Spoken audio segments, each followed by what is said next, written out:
everyone. Welcome back to Tucked In Tuesday. I have a fun story to share with you tonight about someone who loves not eye masks, but hats. This is the story of Tiara's Hat Parade, and it is by Kelly Starling Lyons, and it's illustrated by Nicole Tagel. I hope you enjoy it. Some people say I have a knack for storytelling. Well, my mama has a gift for making hats. Ladies came from all over to get a Tracy Rose millinery creation. I was her helper, the best hat model around.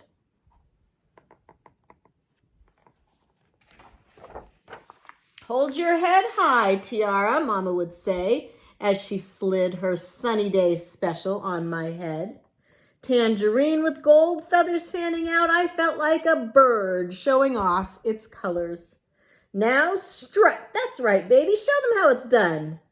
I would sashay around her studio and the ladies would clap and shout, "Go on, girl!" Their laughter jingled like silver charms. But when that new store opened with hats that cost way less than Mama's, the stream of ladies slowed to a drip. I waited in the living room window with a smile ready to dazzle. Day after day, nobody came at all. "We can't eat dreams," Mama said one afternoon, sighing. "That store can afford to sell hats cheaper than I can." Daddy and I helped Mama pack away her fabric, feathers, beads, sequins, ribbons, and buttons. Then came the hardest part, tucking her hats into boxes. Daddy hugged Mama. "I can work extra hours," he said. "Don't worry, we'll be okay." That day, Mama closed her studio for good. Now no one goes into that room. It just sits at the back of our house, quiet and lonely. When my school had a job opening, Mama went back to what she did before, teaching art. "Can we make a new hat after school?" I asked one morning. "You have homework," she said. "I have work to do too." "But you're always too busy." "Let's talk about something else," she said, her voice sharp as a hat pin. Then it was hushed as a feather. "Something happy," she said. Every day as I walked through the house, I passed her studio.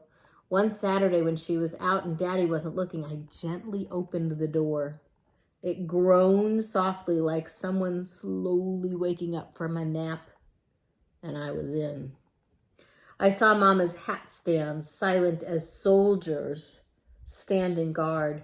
I reached for a hat box and trembled as I raised the lid. Inside was Mama's purple pride. I slid it on and felt a smile rise up in my heart. I jumped when I lifted the brim and saw her staring from the doorway. "That was something special," she whispered. "Can it be again?" I asked. "Not now, sweetie," Mama said. "Just put that hat away and come on out. I told you to stay out of here." I held back tears, but I did as Mama said, tucking the purple pride back into its bed. She put her arm around my shoulder. Then she locked the door behind us. But the next day at recess, I thought about Mama's hats. I pictured them as we drove home. At dinner time, I slipped in a silent prayer after grace.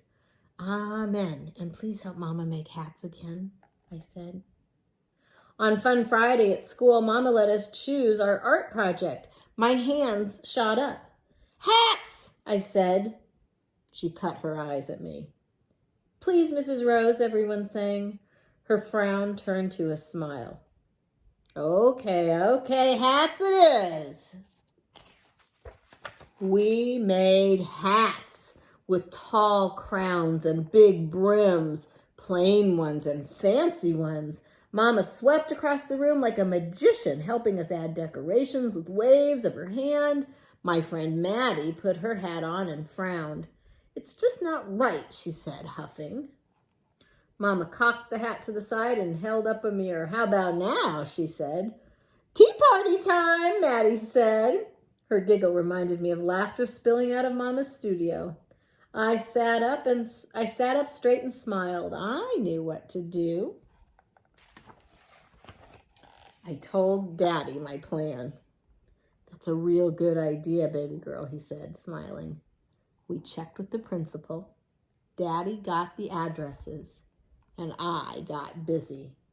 "Come to the hat parade at Height Elementary," I wrote in big colorful letters. "Bring your favorite Tracy Rose hat and a story." On the big day, Mama sat in the auditorium for what she thought was an evening concert. My classmates and I marched up to the stage wearing our creations. Then came the hat ladies. They winked at Mama and paraded to the front. Mrs. Irving pranced to the microphone first, wearing the scarlet Sasson class with its glittering black swoosh. "You made this for me to wear at the opening of the Ebony Fashion Fair exhibit. I looked sharp and I knew it," she said. Mrs. Ball strutted up next, wearing the emerald "I'm telling you." "When I wore this to the Women's Day March, everyone wanted to know where I got it." "Remember this?" Miss Coleman twirled in Mama's silver showstopper. "I was so nervous when I won that big award. You said, 'With this on, jitters don't stand a chance.'" One after another, they shared stories. Then I stepped up and pulled out what I made. "This is for you, Mama. The Better Days bonnet. You made the sun shine with your hats. Maybe this will do the same for you." I laid it on her head like a crown. Mama's eyes gleamed like morning dew. "That's all right," the hat ladies shouted. By the time we left, Mama had a few orders.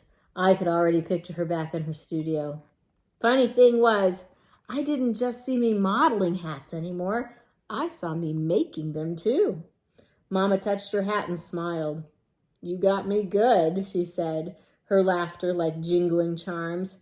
"And I think you're right, Tiara. Better days are coming."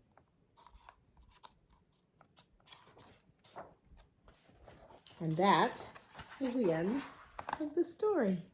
Tiara's Hat Parade. I hope you enjoyed it. Sweet dreams.